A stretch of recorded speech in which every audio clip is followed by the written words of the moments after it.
Jorge Vázquez es más que el hermano del presidente. Es desde hace 30 años uno de sus más estrechos y confiables colaboradores.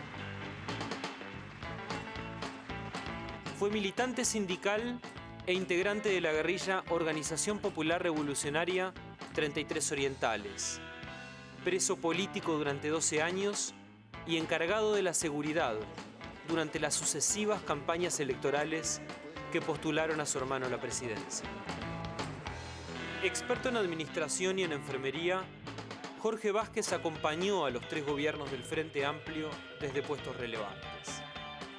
Fue prosecretario de la presidencia en el primer gobierno de Tabaré Vázquez y número 2 del Ministerio del Interior durante la gestión de José Mujica, un lugar donde ha sido confirmado en marzo de este año.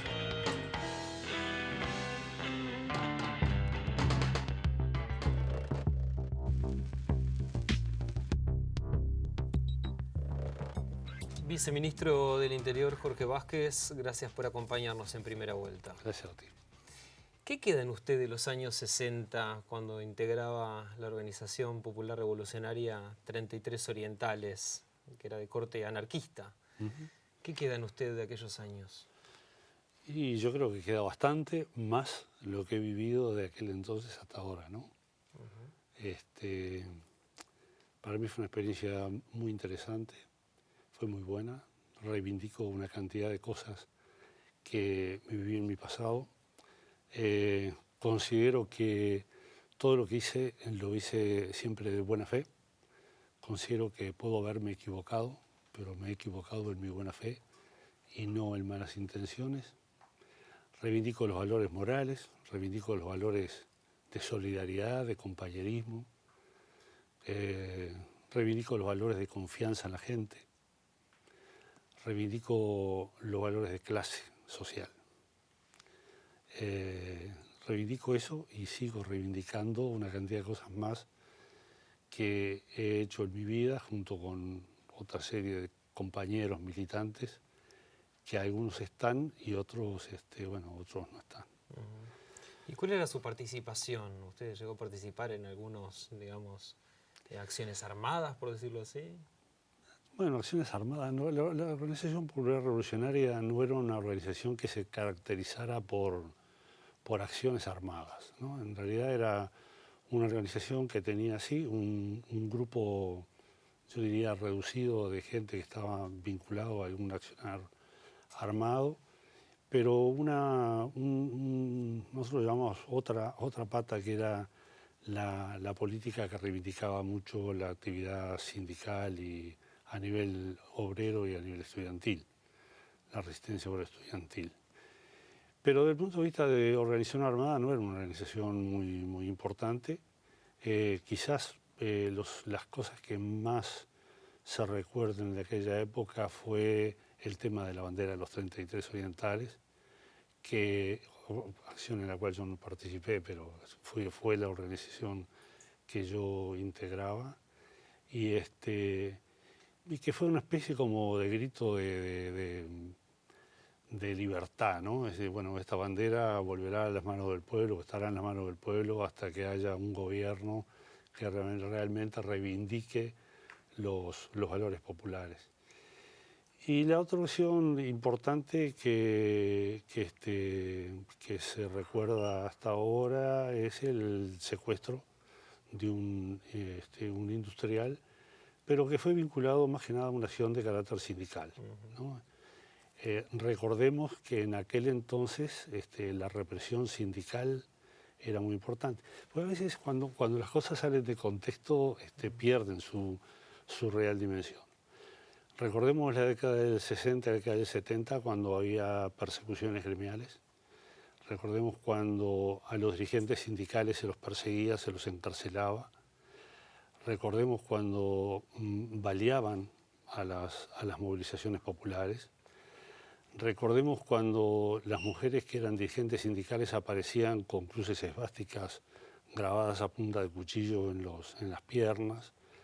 Recordemos los estudiantes que fueron muertos en movilizaciones estudiantiles. recordemos los estudiantes que aparecieron muertos en la Rambla a tiros, tenemos que recordar la acción de la JUP, ¿no? Tenemos que recordar la acción de los paramilitares, que hacían una cantidad de cosas que realmente ponían a la clase trabajadora, a la clase obrera y a los grupos estudiantiles realmente en condiciones de desventaja muy importantes. La presión que hacían algunos empresarios sobre los sindicatos, y que yo le dije era uno de ellos, donde, por ejemplo, se iba a la casa de los trabajadores o de los dirigentes sindicales y se los amenazaba delante de la familia, donde se tomaban medidas represivas muy importantes contra ellos. Entonces había una impunidad muy grande. ¿Y esa bandera de los 33 orientales está en manos del pueblo ahora, diría usted? No, yo creo que no. Yo creo que no. Este es un tema que se discutió en el Parlamento Nacional durante mucho tiempo. Yo recuerdo que el compañero Hugo Cores dio una discusión muy fuerte a nivel del Parlamento. Yo realmente el destino final de esa bandera no sé cuál puede haber sido. Puedo sí pensar qué puede haber pasado, ¿no? ¿Y qué se imagina? Y yo recuerdo cuando en la década del 70, con la represión militar, tanto acá como en la Argentina, primero hubo una especie de represión medio selectiva, después fue una represión bien arbitraria y en muchos casos con un afán de robar, ¿no? Entraban a los locales y se robaban todo lo que podían, destruían, rompían. Y yo creo que en una acción vandálica de esa es muy probable que los integrantes de las fuerzas conjuntas hayan roto o hayan hecho desaparecer o vandalizaron los lugares donde puedan haber estado esa bandera. Y por aquellos años cuando usted militaba en esta organización, ¿cómo era su vínculo con Tabaré Vázquez, con su hermano? ¿Se veían seguido? ¿Discutían de política? Sí, no, discutir de política poco. Vernos nos veíamos muy seguido porque los dos trabajamos en el hospital de clínicas. Él trabajaba en la parte de oncología, yo trabajaba en la parte de enfermería, yo estudiaba medicina, él también. Llegamos un momento en que él estaba un año delante mío, compartíamos, cuando hicimos la parte de preparatorio, estábamos juntos. No era un lugar, un momento digo, de discusión política, ¿no? Más que nada trabajábamos mucho, estudiábamos juntos. Y cuando usted le dijo, mira Tabaré, me voy a militar... No, no se lo dije. ¿Nunca se lo dijo? No se lo dije. Se enteró después, con el tiempo. Se enteró después, con el tiempo, cuando caí preso. Y en esos años de Porque prisión... una de las características que había era la compartimentación y el secreto de la organización. Claro. ¿Y en la prisión lo iba a visitar al Sí, penal? sí, iba a visitarme. Tabaré para nosotros fue para los que estábamos detenidos ahí, fue un referente bien importante. ¿Era su oreja en esos años, capaz? ¿Era qué? ¿Su oreja? ¿Su escucha? No, yo no diría, no tanto así. Yo creo que era un referente muy importante en todo lo que tiene que ver con el apoyo, por ejemplo, a la familia. Una de las cosas que le preocupa mucho a la persona que está privada de libertad es la situación de salud de su familia, ¿verdad? Entonces, muchas veces cuando había algún compañero que tenía, o la compañera, o la esposa, o el hijo, o el padre, o la madre, o alguien con algún problema de salud, Tabaré siempre fue un elemento, un referente bien importante y tranquilizador. ¿Y ahora podemos decir que usted es la oreja de Tabaré? No, ahora no, tampoco. ¿No discuten de política? No, ahora menos, mucho menos. ¿Pero en algún asadito, en entrecasa, en la sobremesa de los domingos? Tuvimos una época en que teníamos una relación mucho más estrecha, que fue durante las campañas electorales. Realmente hicimos varias campañas electorales juntos, yo lo acompañé desde la primera campaña en la Intendencia de Montevideo. Teníamos oportunidad de conversar mucho los fines de semana sobre distintos temas políticos y además todo lo que se daba en el transcurso de una campaña política, donde uno hace miles de kilómetros y recorre cientos de pueblos y ve cientos de actos y entonces uno después conversa, discute. Pero hoy no. Pero hoy no, porque en última instancia yo en los últimos 5 años, en la campaña, esta última campaña electoral, yo estaba como subsecretario del Ministerio del Interior, y bueno, el Ministerio del Interior tiene como obligación garantizar la transparencia de las elecciones nacionales, la tranquilidad pública, eso. Entonces no era bueno que yo apareciera vinculado a una campaña electoral. Entonces, ¿Y en esa familia, campaña no la cuando hice. se juntan, no hablan de política? Hablamos de política, sí. La política es una cosa que para nosotros es imprescindible. ¿Y hubo alguna cosa en que usted le haya dicho, che, Tabaré, en esta la pifiaste o le erraste? ¿Se le No. permite la disidencia al hermano del presidente? Ah, sí, se le permite, sí. ¿No? Nosotros tenemos una discusión muy franca, y además tenemos algunas reglas establecidas bien claras, ¿no? Como por ejemplo decirle, bueno, mira que el día que yo no esté de acuerdo contigo, me vas a ver en la vereda de enfrente. Una cosa es que seamos hermanos, otra cosa es la política. Que eso lo tenemos suficientemente claro. A ver, como ejemplo, en los 5 años que yo compartí el despacho con él, yo nunca entré al despacho de él sin uno golpear la puerta antes o me anunciaba con la secretaria. Yo creo que sé diferenciar bien cuáles son los roles que tiene que cumplir cada uno y sé cumplir el rol de hermano, el rol de compañero, el rol de amigo y el rol de prosecretario. ¿Y alguna medida de su gobierno lo encontró en la vereda de enfrente? No, si me hubieran encontrado la vereda de enfrente, capaz que el retorno hubiera sido muy difícil, ¿no? Conmigo es muy difícil pelearse, pero alguna gente lo logra. Yo, no. ¿Ni un matiz, nada? No, los matices sí, pero los matices se discuten. Yo creo que es bueno tener opiniones diferentes. ¿Sí? A ver, ¿para qué uno va a tener a alguien cerca para conversar de política si va a estar totalmente de acuerdo? Si va a estar totalmente de acuerdo no precisa a nadie. Pero si uno tiene matices diferentes, el matiz enriquece. Y eso es un tema que acá yo creo, me voy a permitir opinar, en general en nuestro país se maneja mal, ¿no? Si uno piensa que cuando hay matices diferentes o hay discusión política, hay como pelea. Y en realidad los enfoques diferentes a veces enriquecen. Lo único que uno tiene que tener es la capacidad de reconocer cuando está equivocado, o de reconocer que el otro puede tener razón, o de reconocer que de repente entre lo que nosotros aportamos surge alguna idea mejor que la que tenemos los dos. Usted que lo conoce bien de cerca, ¿con quién discute de política el presidente? Yo creo que discute con todo el mundo. Sí, discute con mucha gente. Además, Tabaré tiene una característica que quizás no discuta mucho de entrada, pero cuando hay un problema, llama a los que están involucrados en el problema y dice, bueno, muy bien, sobre este tema piensan y me traen una solución mañana de tarde. Y bueno, el otro día de tarde tiene que estar la solución o la aproximación, que la llevará o no la llevará, pero esas son las reglas de juego más o menos para...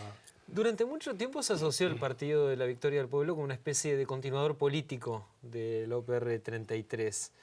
¿Usted está afiliado al PVP? No, yo ¿Nunca lo estuvo? No, nunca lo estuve. La oportunidad en que se hizo el salto desde la OPR 33 al PVP, yo estaba detenido. Y fue un proceso que se hizo fundamentalmente en la Argentina.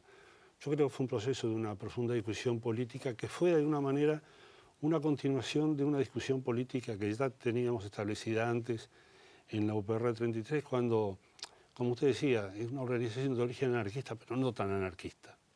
Ya en ese entonces nosotros discutíamos sobre los principios del marxismo, leíamos a Marx, leíamos a Lenin, leíamos a Mao, discutíamos, era muy fermental, se discutía muchas cosas. Había alguna gente de la corriente anarquista que decían, bueno, que veía con malos ojos que nosotros discutiéramos sobre el marxismo. A nosotros nos parecía que discutir sobre el marxismo partiendo de una base anarquista era muy constructor, era muy bueno, daba un aire diferente, daba una cosa distinta, nos permitía hacer análisis de una sociedad en muchas mejores condiciones. Yo creo que mucho de lo que aprendimos en aquel entonces todavía lo seguimos aplicando y yo creo que con buenos resultados. ¿Y dónde está? No hay que tener miedo ni al anarquismo ni al marxismo.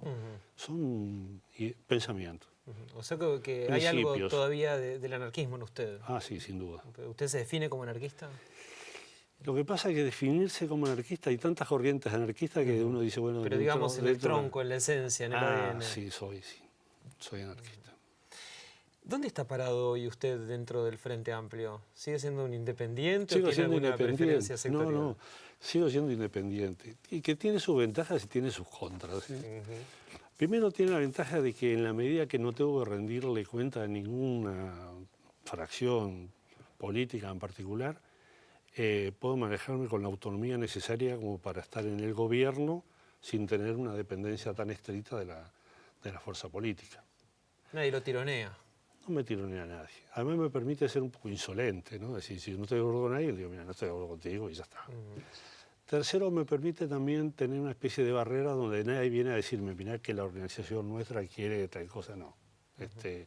Yo me ajusto al programa del Frente, me ajusto al programa de gobierno. Tiene algunas contras, la contra es un poco a veces hacer estas cosas medio en soledad, pero como soy medio anarquista lo puedo llevar bien. Pero es tan bueno que nadie le diga, Vázquez, en esto capaz que se equivocó. No, es que cuando me lo dicen yo acepto. Yo tengo un grupo de gente que trabaja conmigo en la subsecretaría que son todos gurises jóvenes. Hay algún viejo como yo, puede ser que haya alguno, pero en general son todos gurises jóvenes. Y Son los guardianes del anarquismo de Vázquez. No son anarquistas. O del marxismo. Ni siquiera nunca le pregunté qué eran, ¿no? Son antropólogos, estudiantes de ciencias sociales, estudiantes de periodismo, periodistas, alguna gente que está haciendo una especialidad en criminología, pero son gurises jóvenes, ¿no? Que aportan mucho, tienen mucho fermental, ¿no? Entonces, como además se pueden reunir conmigo, decirme lo que ellos quieren, porque tienen total libertad de hacerlo, es un estilo de trabajo no muy visto en general a nivel de gobierno, pero la verdad que me gusta mucho trabajar con ellos. Y salen buenas cosas, salen muy buenas cosas, hay muy buenos proyectos. El Ministerio ha avanzado mucho, sobre todo en algunos enfoques de carácter social de la problemática delictual, y muchas de estas cosas ellos son los gestores. Vamos a hablar de eso en el próximo bloque. ¿Cómo no?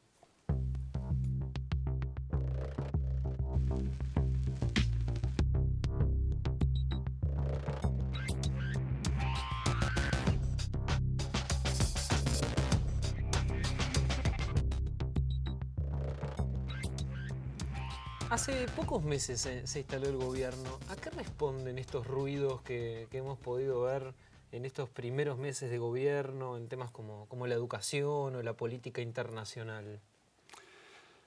Bueno, yo creo que primero a que estamos en el año 2015 y no estamos en el 2010 ni el 2005. Capaz es medio ridículo esto que lo digo, pero el Uruguay ha hecho un proceso en estos últimos 10 años que ha llevado de que, bueno, estas cosas se vean de manera diferente. No son las mismas exigencias que tiene la gente en el año 2005 o que tenía la gente en el año 2005 a las que tiene en el año 2015, ¿no? Yo cuando hicimos la campaña electoral antes del 2004, uno veía que la gran preocupación de la gente era el tema del trabajo, cualquier monedita servía, ¿no? El Uruguay ha crecido mucho durante estos años, ha mejorado mucho, le queda mucho por hacer al Uruguay, y las reivindicaciones que se hacen hoy en día no son las mismas reivindicaciones que se hacían hace unos años atrás. Entre otras cosas porque el Uruguay ha mejorado, entre otras cosas porque la gente parte de un umbral diferente. Y, a ver, yo me acuerdo una vez estaba en Cuba y estaba discutiendo si era bueno o malo o estaba bien utilizar camisetas con los logos de unos cuadros de básquetbol norteamericano. Y me decían, estas cosas hace 10 años atrás no pasaban, porque la revolución estaba en otra etapa. En esta etapa los jóvenes están viendo otras cosas, les gusta el básquetbol, les gusta la música, les gusta cosas diferentes, tienen otras aspiraciones. Y yo creo que eso está bien, Yo creo que no hay que mirar con malos ojos que haya este tipo de reivindicación. Me parece que está bien. Me parece muy bueno que la gente se mueva por la educación. Yo le preguntaba de los ruidos adentro de la interna del gobierno. Bueno, lo que pasa es que, ahí está, el tema es que cuando hay ruidos afuera hay que metabolizarlos bien adentro, ¿no? Entonces uno tiene que partir de la base de que no siempre las políticas del gobierno pueden ser bien entendidas por la gente.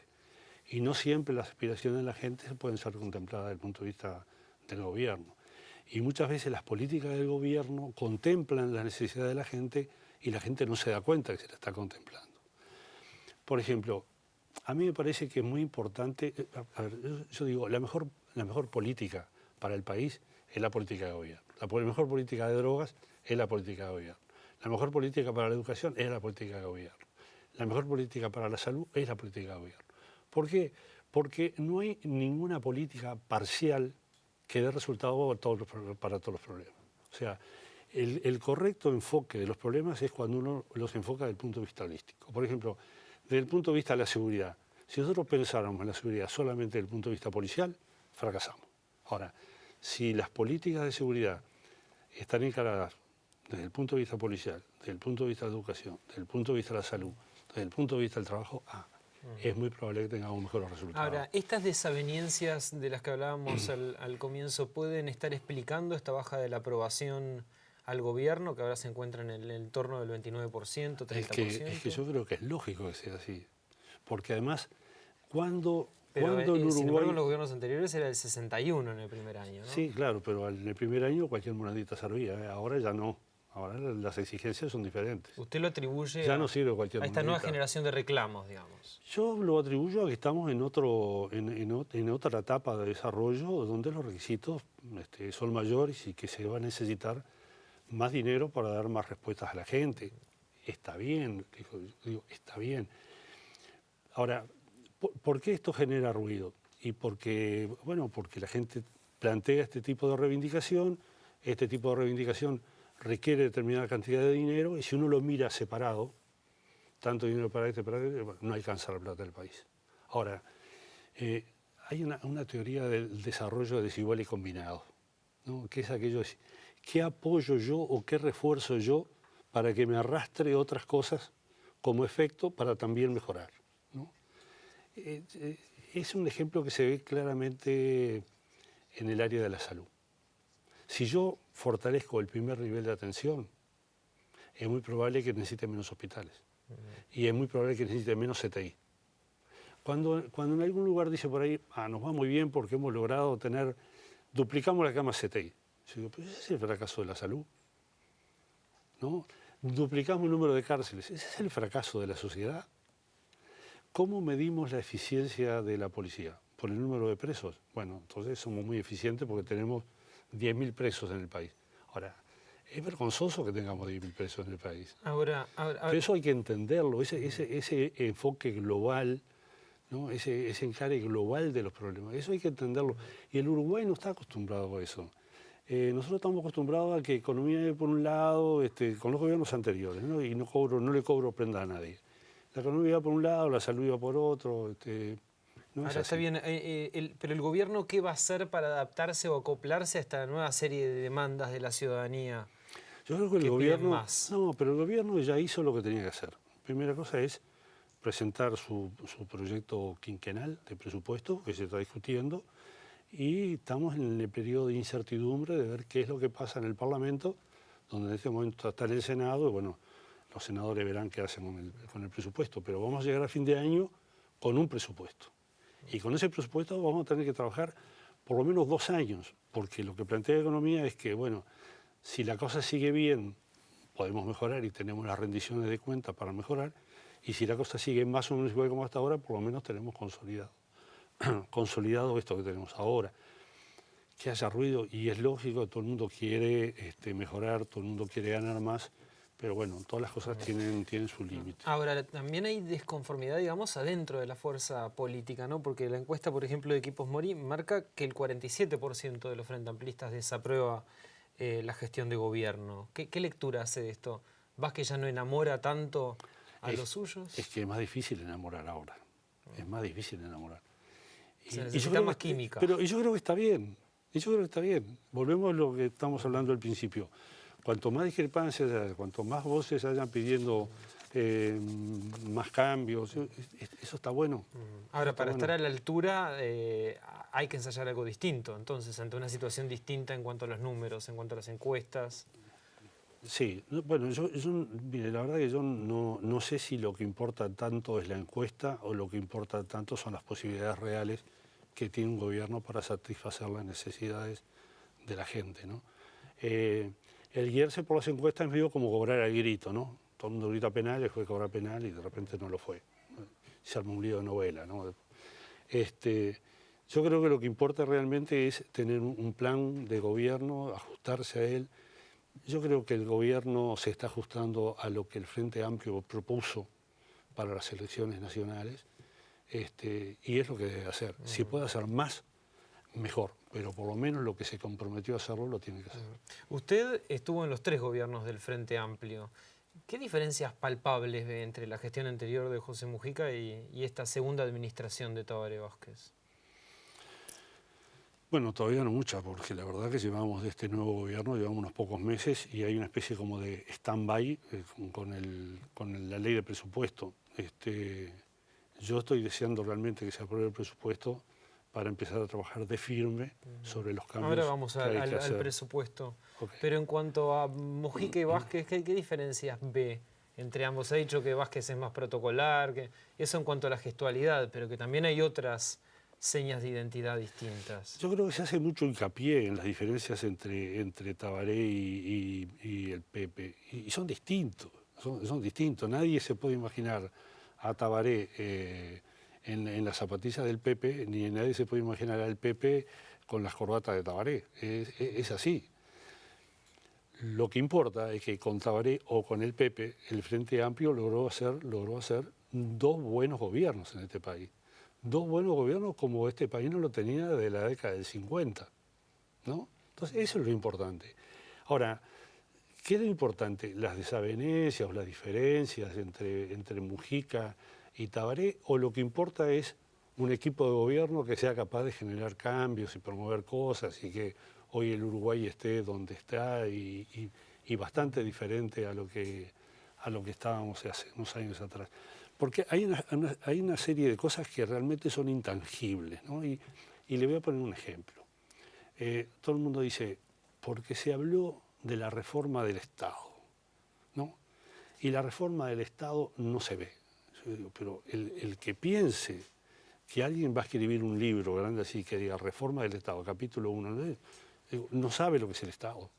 No sabe lo que es el Estado. El problema es cómo se vendió también esa reforma. Claro, pero la reforma del Estado es un proceso donde se van dando una serie de cambios desde el punto de vista legislativo, condiciones de vida, de decretos, de costumbres diferentes. Recordará que se presentaba como la madre de todas las batallas. Es que yo creo que sí, pero era o seguíamos con el Estado uruguayo del 2000 o seguimos con un Estado uruguayo distinto.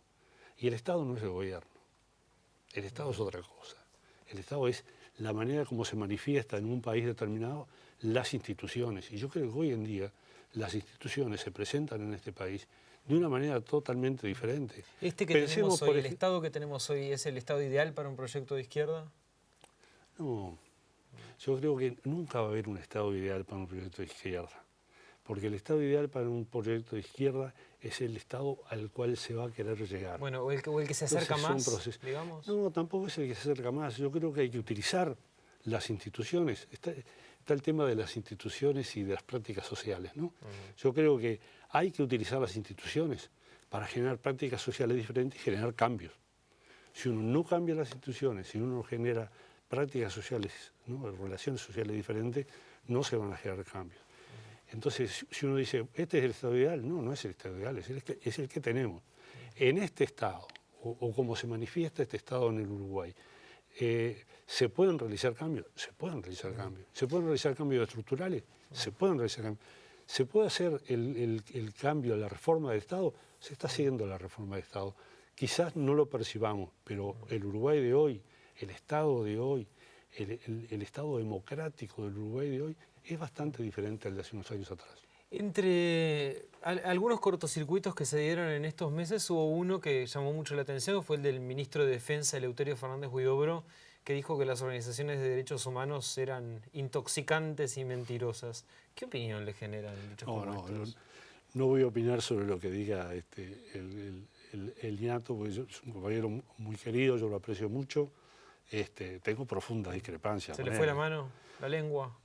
Tengo profunda discrepancia con él, pero yo no hablaría en esos términos de las organizaciones de derechos humanos. Primero porque las organizaciones de derechos humanos me provocan un enorme respeto, ¿no? Yo creo que han sido compañeros militantes de todos los días, han jugado con la alma fea, han hecho su trabajo desde el lugar, digamos, más desagradable, el estar en contacto con lo peor de lo que fue la dictadura uruguaya. Yo creo, y además yo soy profundo defensor de los derechos humanos y por suerte en el equipo que nosotros tenemos en el Ministerio del Interior somos profundos defensores de los derechos humanos, tanto es así que hemos cambiado la ley orgánica policial y la hemos sacado del plano del orden público y la hemos llevado al plano de la defensa de los derechos de las personas.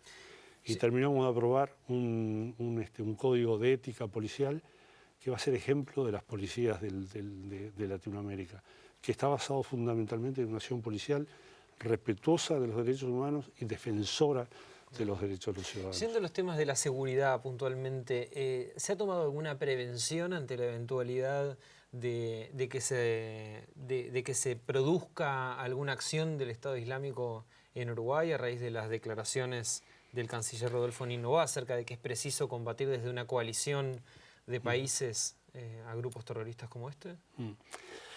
Hay una premisa en seguridad que dice que algo es realmente seguro cuando uno raya en el delirio casi, ¿no? Entonces, sin ver fantasmas, uno tiene que tomar las precauciones necesarias para que no pasen cosas que eventualmente pueden pasar. A ver, yo hice hace unos años atrás un curso de seguridad pública con gente de otro país, no importa cuál. Y me decían, nosotros cuando salimos de operaciones hacemos un listado de todas las cosas que nos pueden pasar. Y si nos pasa esto, hacemos esto, y si nos pasa esto, hacemos esto. De todas las cosas que nosotros punteamos, siempre alguna cosa nos pasa, lo que no nos tiene que agarrar desprevenidos. Y yo creo que en el tema de seguridad pública a nosotros nos pasa lo mismo. Nosotros o sea que se tomaron prevenciones, están tomando recaudos. Nosotros tenemos que hacer un análisis de riesgo y después decir, bueno, este es el riesgo mayor, estos son los riesgos menores, y uno va tomando precauciones o va tomando medidas de acuerdo a cómo se va comportando la realidad. O sea que de alguna manera estas declaraciones del canciller expusieron al país. Sí, o pusieron en la opinión pública en evidencia un problema que estaba quizás solapado, ¿no? Es decir, el problema estaba. Ahora, la gente lo discutía, salía en la prensa, los medios lo estaban tratando, no. Ahora, el canciller lo nombra y todo el mundo dice, estamos en una situación de riesgo. Ha insistido mucho el canciller en este tema, ¿no? ¿No estaríamos en una situación de riesgo antes y no lo hablábamos o no nos dábamos cuenta? ¿Pero no lo potencia una declaración? Y capaz que sí, capaz que sí que lo puede potenciar. Capaz que alguien dice, mirá, acá está el Uruguay, ¿no? Mire, el Uruguay es un país chico. Entonces, el más débil de todos los que están en el Consejo de Seguridad, ¿no? El más débil de todos los que están en el Consejo de Seguridad. Pero siempre se dice, bueno, en Uruguay no pasa nada. Un país chico, acá nunca pasa nada. Bajo ese criterio de que acá no pasa nada, acá pasó el narcotráfico, pasó el lavado de dinero, pasó la trata de personas, pasó el tráfico, pasó el contrabando, pasaron un montón de cosas. Ahora, ¿no pasaban en Uruguay? Claro que sí que pasaban. Lo que pasa es que hubo alguien que en algún momento dijo, un momento, estas cosas que están pasando y vamos a reconocerlas. En el año 2005, cuando el Uruguay estaba a punto de entrar o no en una lista gris de países no cooperantes en cuanto al tema del lavado, había dos posibilidades. Una es decir, no, acá en el Uruguay no se lava plata, entonces no hacíamos nada. Si no se lava plata, no hacíamos nada. O decíamos, en el Uruguay se lava plata y salimos a buscar quiénes son los que están lavando. Y se dijo, en el año 2005 se dijo, en el Uruguay se lava plata y vamos a hacer todo lo necesario para combatir el lavado de dinero. Hoy en día tenemos cientos de personas procesadas por lavado de dinero. Lo dijimos y en el 2005 mismo ya cayó la primera persona vinculada al lavado de dinero, vinculado al narcotráfico. A veces hay riesgos o hay situaciones que las tenemos ahí, pero si no la conceptualizamos y no la decimos, a veces pasa desapercibido. Yo en un momento dije, me acuerdo que me criticaron muchísimo, me dieron como dentro un gorro. Dije, hay que cuidar Punta del Este, porque Punta del Este es un lugar especial para que en temporada de verano venga mucha gente vinculada, o poca gente vinculada al tráfico internacional de drogas y ahí hagan sus negocios. Ahí no van a vender, ahí van a hacer sus negocios. Ahora, el día que tengamos un muerto por narcotráfico en Punta del Este, se terminó el balneario Estrella. Se terminó, como se terminaron los balnearios de Estrella en México, porque Cancún pasó de ser top a no haber nadie, ni las gaviotas, ni las gaviotas había. Y se me criticó por eso. Y en realidad nosotros estamos dando una señal a los narcotraficantes, no vengan porque miren que lo estamos controlando. Lo invito a hacer una nueva pausa. Lo acompaño.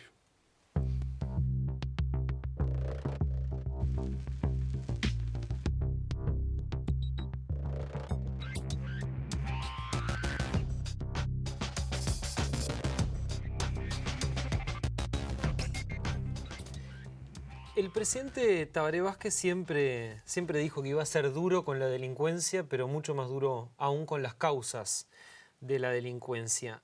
Aquella explicación de que el principal frente de combate debía ser, pongámoslo así, con la desigualdad, ¿sigue para usted siendo válido? Sí, para mí sigue siendo válido. Yo creo que uno de los grandes motivos que mantiene, no el único, digo, uno de los grandes motivos que mantiene la situación de delincuencia es la inequidad.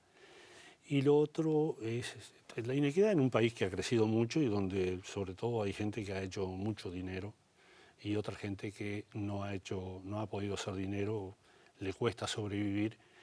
Y en un país donde además se han ido generando determinadas necesidades que no fueron acompañadas por la posibilidad de acceder a esas necesidades, ¿no?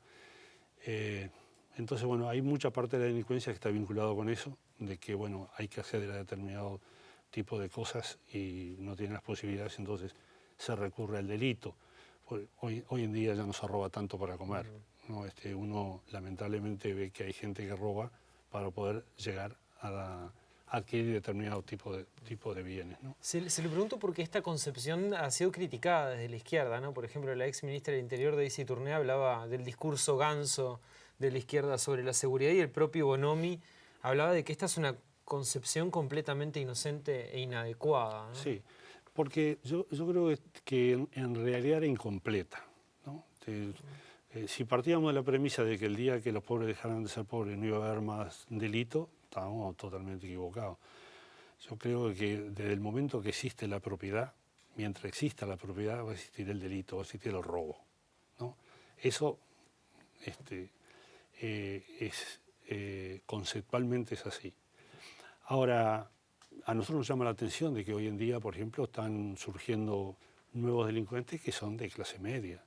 Pero siempre se habla de la delincuencia vinculada a la pobreza y se habla poco de la delincuencia vinculada a la riqueza.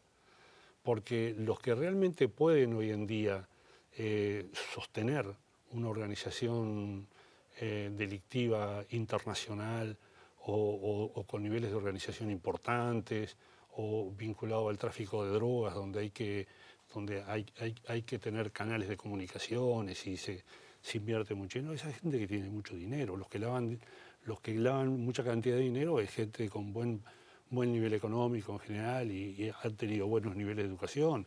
Tenemos delincuentes muy cultos, muy capacitados. No hay que vincular la delincuencia a la pobreza. O sea que aquella primera concepción estaba incompleta, como dice, o pecaba inocente. Sí, capaz que era un poco romántica, ¿no? Pero la verdad es que sí, que hay una mayor incidencia de determinados delitos en determinados estratos sociales y hay otra incidencia de otros delitos en otros estratos sociales. Lo habrá escuchado. Y en el medio, por ahí, hay gente que es delincuente porque es delincuente, no puede ser ni rico ni pobre. Es porque optó por transitar por el camino de la delincuencia. Por eso decimos nosotros, no es solamente un problema policial. La policía disuade y reprime el delito. Pero la mejor disuasión es cuando los gurises llegan a la edad donde tienen que definir su vida y que se definan por el área del trabajo, por el área del estudio y no por la vía del delito. El senador blanco Javier García, lo habrá escuchado, está pidiendo una fecha, un plazo para cumplir con esta promesa del presidente Tabaré Vázquez en la campaña de bajar un 30% las rapiñas. ¿Hay algún plazo? No, el compromiso fue bajar un 30% las rapiñas en el periodo de gobierno. Ahora, por ejemplo, el propio García decía que en la gestión de Bonomi, en estos 6 años, las rapiñas aumentaron un 60%. ¿Qué responde usted a esto? Bueno, que yo diría que habría que dejarse de hablar de números y hablar de conceptos, ¿no? Del comportamiento del delito. Pero siempre van a querer medir con alguna cifra. Sí, está bien, pero a ver, volvemos otra vez al tema de la eficiencia. Nosotros decimos, ¿la policía es muy eficiente porque tenemos más presos? Sí, bueno, pero alguien es menos eficiente porque hay gente que incurre por el camino del delito. Pero hay una secuencia de hechos que casi como que vendría a ser media lógica, ¿no? Entonces, hoy la posibilidad de robar grandes cantidades de dinero son muy pocas. En general, cuando se da es porque son delitos que están entregados, ¿no? Y si hubiera gente que tuviera un poco más de cuidado, quizás el delito no se comete. En general, los delitos de mayor porte están entregados. El 80% de las rapiñas que se cometen en el área metropolitana son por debajo de los 2.000 pesos. Yo debo reconocer que el que está parado en la parada del ómnibus y se le llevan los 200 pesos que tiene para el boleto y para comer, eso es realmente un drama, pero debo decir objetivamente que el 80% de las rapiñas es por valor de 2.000 pesos. Estamos viendo que rapiñan a la señora que sale del supermercado y se le llevan el surtidito. Estamos viendo rapiñas que le llevan al trabajador la mochila donde tiene la ropa de trabajo y eventualmente alguna cosa más. No, y además el grado de violencia, ¿no?, en estos actos. Y el grado de violencia es otro tema. Pero si el 80% de las rapiñas que se cometen en Montevideo es por debajo de 2.000 pesos, el que se dedica a rapiñar tiene que rapiñar más veces. Es así, no vive con una rapiña, tiene que rapiñar más veces. Entonces, cuando detienen a alguien, nosotros hace poco sacamos, pusimos en la página web del Ministerio del Interior la foto de las personas que han sido procesadas reincidentes, mayores de edad. Porque queremos que la gente entre allí, mire y que si reconoce a alguien que lo haya rapiñado o lo haya robado, lo denuncie al 0805.000. Porque la justicia tiene 48 horas para poder procesar a alguien. Y en general lo procesa por una rapiña o por 2, cuando la policía sabe que tiene 8 o 10, ¿verdad? Entonces, eso de que baja la cantidad del monto de lo que tiene que rapiñar y el individuo rapiña más veces, es así. O sea que esta cifra que maneja el senador Javier García es así, ¿aumentaron un 60% las rapiñas durante la gestión de Bonomi? Yo creo que no aumentaron el 60%. ¿No? Yo creo que venían aumentando a muchísimo más en periodos anteriores. Ahora, entonces, ¿por qué la población se siente tan insegura y vive con tanta angustia todos estos problemas de la inseguridad? Sí, está bien la pregunta. Porque hay dos conceptos diferentes. Uno es la seguridad objetiva y el otro es la seguridad subjetiva. Yo puedo medir la seguridad objetiva por el número de delitos. Y bueno, si hay 20 delitos, 50 delitos, 40 delitos, tenemos una tasa de homicidios de 7 o 8 cada 100.000 habitantes. Eso lo podemos medir. Ahora, ¿cuánto de seguro se siente la gente? Eso yo no lo puedo medir. Hay países donde hay mucho más delitos y la gente se siente mucho más segura. ¿Y cuál es el factor que le explica a usted esto? ¿Los medios, por ejemplo? ¿Los medios de comunicación? Una de las cosas podría ser los medios. Una de las cosas, pero a ver, no le vamos a echar la culpa de todos los medios de comunicación. No le voy a echar los medios. No, porque además, si es así es porque hay una base real. Porque si un medio pasa una rapiña, lo ven 3 millones de ciudadanos. Cuando nosotros bajamos 64% las rapiñas a los ómnibus, ¿no? Está bueno, una buena cifra. Ahora, cuando rapiñan en el ómnibus, van 40 pasajeros. Es como si rapiñaran a 40. Los 40 se van con la sensación de que en este país se roban ómnibus. Ahora, ¿sigue siendo válido esto de hablar de sensación de inseguridad para diferenciarla de la inseguridad real, digamos, que viven los ciudadanos? Yo creo que sí, que es válido, porque es lo que la gente siente y uno no puede darle la espalda a lo que la gente siente. ¿No? Pero veo que cuando la gente ve que se habla de sensación de inseguridad, dice, no, bueno, esto no es una sensación, esto es lo que... Es que la sensación tiene una base real. A ver, nosotros tenemos entre 15 y 18.000 rapiñas por año. Bien, si yo le digo 18.000 rapiñas, usted se siente muy inseguro. Si yo le digo 14.000, se siente un poquitito menos inseguro. Si le digo 10.000, se siente un poquitito menos inseguro. Es muy difícil eso de medirlo. Yo creo que lo que hay que hacer sobre todo es generar confianza, ¿no? Porque hay otro elemento. Cuando uno hace encuestas y le pregunta a la gente, ¿usted qué siente? ¿Que es más seguro su barrio o el país? La gente dice, no, mi barrio es mucho más seguro. Y la encuesta se la hace a la gente de todos los barrios. Porque hay algo que es real, que es que la gente se siente inseguro frente a lo desconocido. El país es una cosa medio ambigua, donde pasan cosas ahí, donde roban a la gente, donde matan gente, donde hay, ¿no?, todo ese tipo de cosas. Yo mi barrio lo conozco, ahora hay una encuestadora que pregunta más concretamente, ¿usted tiene miedo a salir a caminar de noche por su barrio? La mayoría de la gente dice que no. Sin embargo, vivimos en un país seguro.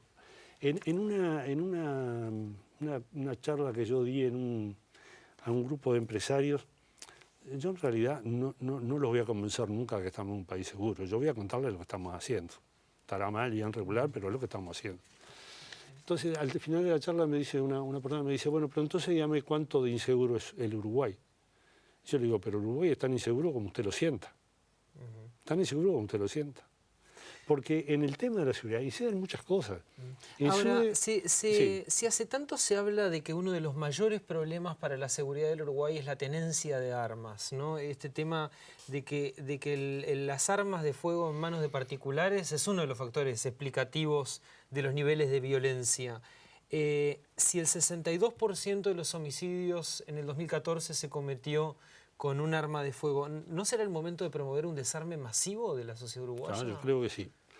¿Y eso lo tiene en carpeta el Ministerio para hacerlo? Sí, lo tenemos en carpeta. Porque hasta ahora no hubo una política... Pero usted se acuerda lo discutido que fue este tema. Sí. Y yo fui uno de los que participé en la discusión. Casi incluso como que con dos campanas en el gobierno, ¿no? Bueno, otra vez Fernando Guaidó decía... Y nosotros decíamos que no. Y usted está decidido a empujar este debate. Sí, yo sí. Además, un desarme no voluntario. Un desarme que lo haga el Ministerio, porque el desarme voluntario ya hay un programa. Ya hay un programa Armas para la vida. Armas para la vida, pero todavía falta la reglamentación de la ley. ¿Qué hemos hecho nosotros hasta ahora? Primero, pero perdone, promovimos un poquito la ley. Para atrás. Sí. El Ministerio entonces va a promover el desarme y lo va a ejecutar. Sí, claro.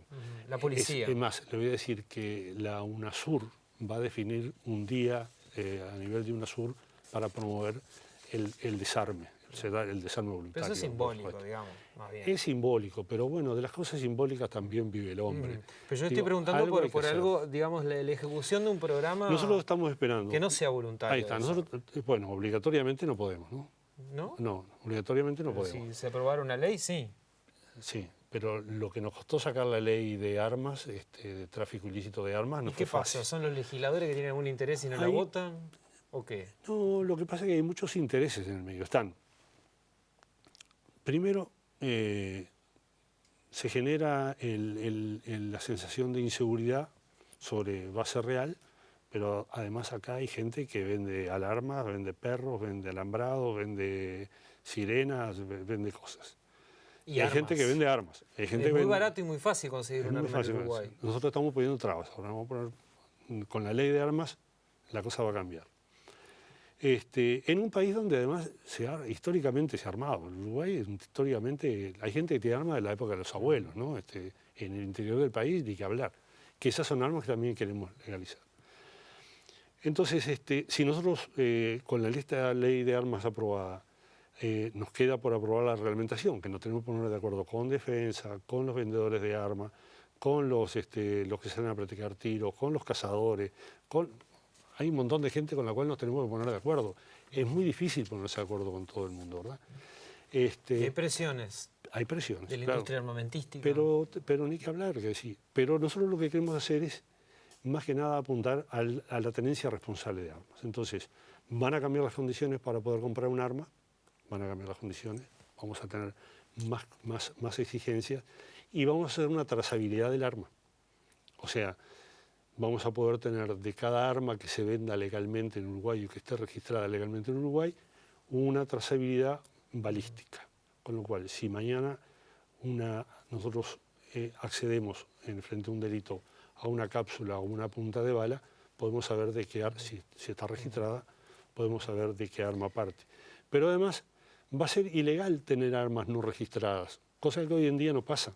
Hoy en día la policía detiene a alguien que tiene un arma, dice que la compró en la feria de Tristán Narvaja y no pasa nada, le incautan el arma y la persona queda en libertad.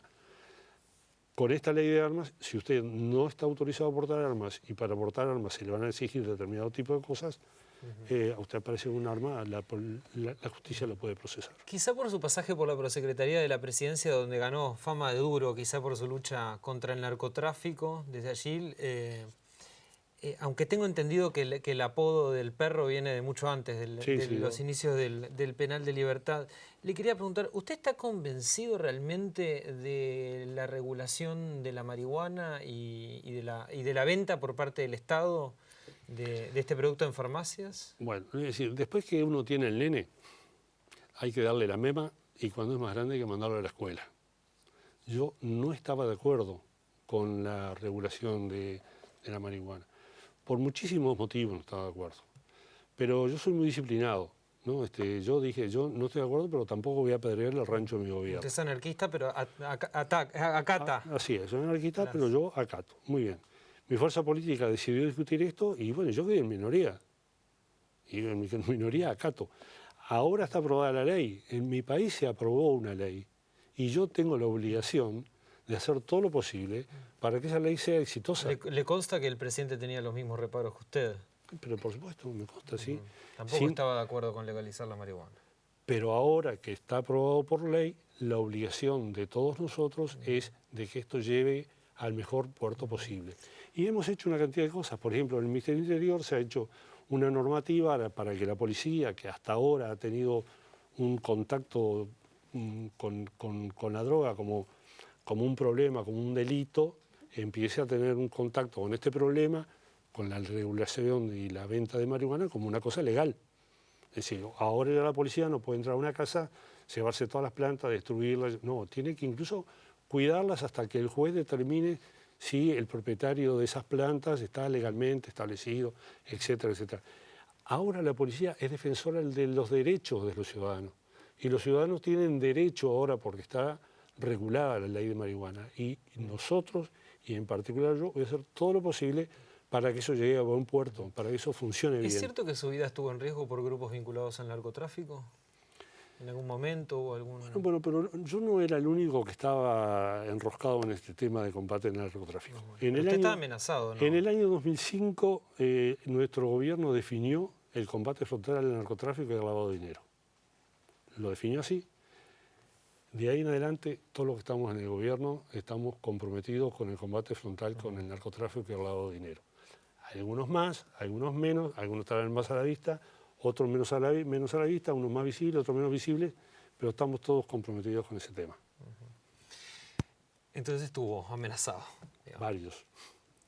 Jorge Vázquez, viceministro del Interior, gracias por venir esta noche a Primera Vuelta. Gracias a usted.